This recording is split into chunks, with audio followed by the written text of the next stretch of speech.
Welcome back to Law and Crime. As you see right there, a verdict has been reached in the New Jersey case against Christopher Gregor. Remember, the defendant is accused of abusing his 6-year-old son, Corey Micciolo. He is also charged with first-degree murder and endangering the welfare of a child. As you can see, the audience there in the court is standing up. It appears the jury might be coming in. But just as a quick recap, on April 2nd of 2021, the defendant brought the victim to Southern Ocean Medical Center after he woke up from a nap and experienced nausea, dizziness, and even slurring of his words. During the CT scan, Corey experienced seizures and ultimately died. He was pronounced dead at 5:03 p.m. The defendant had custodial issues with Breanna Micciolo, who had testified earlier in this trial. The defense says Corey died from an infection, but the state says he died at the hands of his father. If convicted, he faces life in prison.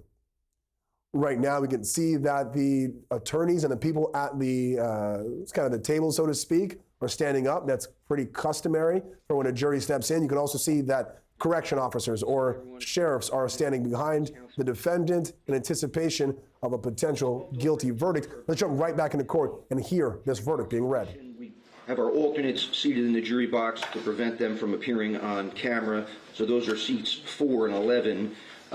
In addition, seats 3 and 13 are empty as those jurors have been excused. Madam Foreperson, would you please rise? Madam Foreperson, has the jury reached a verdict? They have, sir. And is that verdict unanimous? Yes. Ma'am, I'm going to read to you each count. Please give me the jury's unanimous response. 1, how do you find as to count 1, endangering the welfare of a child? Guilty. 2, how do you find as to count 2, murder? Not guilty. 3, how do you find as to the charge of aggravated manslaughter? Guilty. And you did not answer question 4? No, sir. At this time, thank you, Madam Foreperson, you can be seated. At this time, I'm going to poll the jury. Members of the jury, you've heard the verdict as read by your foreperson. At this point, I'm going to ask each juror by number, except the 2 alternates, to respond yes if the verdict read by the foreperson is your verdict, no if the verdict read by the foreperson is not your verdict. Juror number 2. Yes. Juror number 3 is empty. Juror number 4 is alternate. Juror number 5. Yes. Juror number 6. Yes. Juror number 7. Yes. Juror number 8. Yes. Juror number 9. Yes. Juror number 10. Yes. Juror number 11 is an alternate. Juror number 12. Yes. Juror number 13 has been excused. Juror number 14. Yes. Juror number 15. Yes. Juror number 16. Is counsel satisfied that the verdict is unanimous? Yes. At this time, I would ask the clerk to record and note in the minutes that the verdict is unanimous. Ladies and gentlemen of the jury, the function you have performed is one of the most important civic duties you can ever be called upon to fulfill.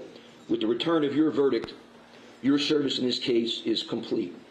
Upon your discharge, you are not required, except upon court order, to discuss your deliberations or verdict with anyone. Additionally, no attorney or party or any person acting on their behalf is permitted under our rules of court to examine you or question you or even to discuss with you your verdict or your deliberations or your role in this matter. In some states, judges are actually able to stay afterwards and speak to the jurors about the experience. In New Jersey, judges and attorneys are specifically prohibited from doing that. If anyone approaches you associated with the case, the attorneys or the parties, please notify me immediately. It's possible you may be contacted by others, including members of the media. As you know, obviously we had media coverage in this trial. It will be up to each of you to decide whether or not to speak to those persons or entities about your service as a juror. If you agree to be interviewed, you may discuss whatever you want in whatever manner you deem appropriate. However, I'd ask you to keep these things in mind.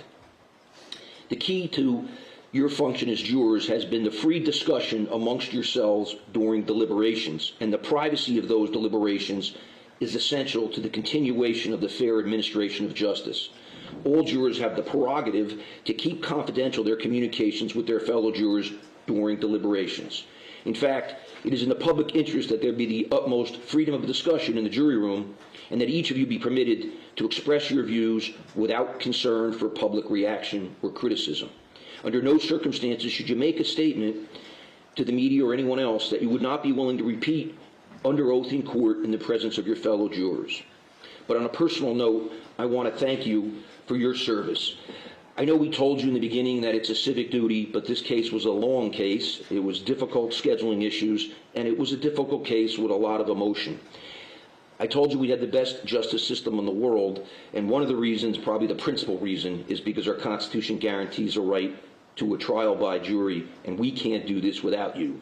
It's truly remarkable witnessing this reality and your participation in it. It's not only been my pleasure to have you here, it's been my privilege to have you here.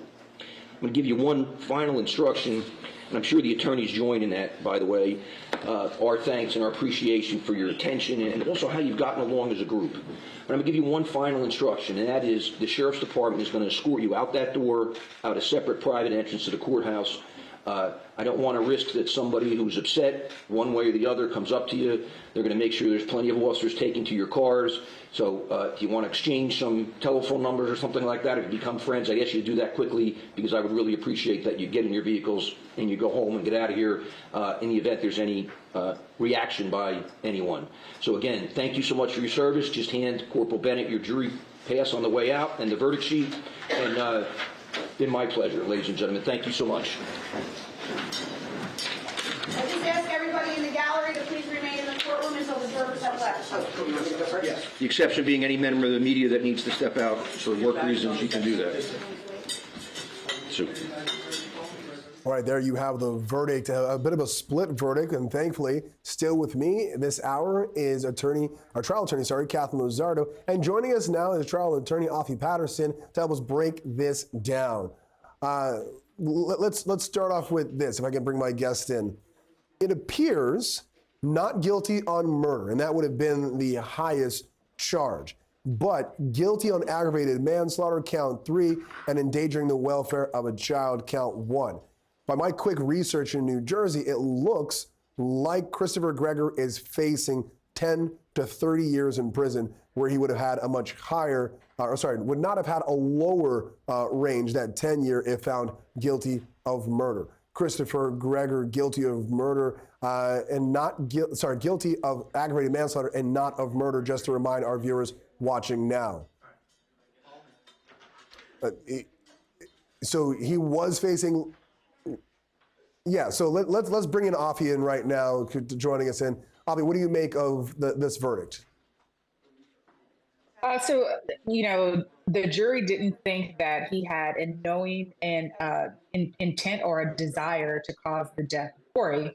And it looks like they agreed that there was just a reckless indifference to this child's life. And, it's always really challenging when you're dealing with the death of a child. But I think that jurors took into account that there were several calls for abuse against this defendant. And even days before Corey's death, there was, I think, an emergency request that his mom made for custody. And I think there was even a wellness check that she requested on behalf of her son while he was in custody with Gregor. So, I think that they didn't think that he wanted him, there was an intent for death, but definitely a reckless disregard for his life and the value of his life. Yeah, I would agree with you. It seems like there was a difference when it comes to that intent, whether it was intentional or reckless, and that's where they get the aggravated manslaughter. Katherine Lozardo, your reaction to this verdict, not guilty on murder, but guilty on aggravated manslaughter and endangering the welfare of a child. Thank you, Judge. Thank you, everyone. I respect the jury's decision. I like what Afi said. Here in New Jersey, or there in New Jersey, aggravated manslaughter means that he committed extreme indifference to Corey's life, and that because of his recklessness. And that's what we see here with the child abuse. I mean, let's keep in mind that the day before Corey's death, he was with his mother, and his mother actually took him to his pediatrician because of her suspicion of abuse. And the pediatrician did not see any signs of pneumonia on Corey. And so for a 6-year-old to all of a sudden develop pneumonia to the point of dying hours later, that's very, very obviously damning evidence for the defendant, and which the jury took into consideration. Now, whether or not it's murder, the jury obviously found that he did not commit that, but reckless, aggravated manslaughter, and recklessly and extreme indifference to Corey's life, I completely agree.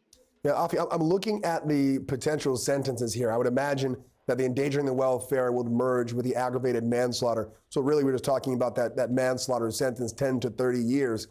If Gregor ultimately gets 10 years, where he was facing much more time, I think life in prison on that murder, would that be considered a win for the defense? I do not like putting it in terms of when, but yes, it absolutely would be. I think that, then it would, the judge might even consider running those charges. He still has the option to run it consecutively. You could get 10 years on the aggravated manslaughter charge, and you can get whatever the maximum is on the abuse charge. So there are different things that can happen there, but 10 years would be a win, absolutely.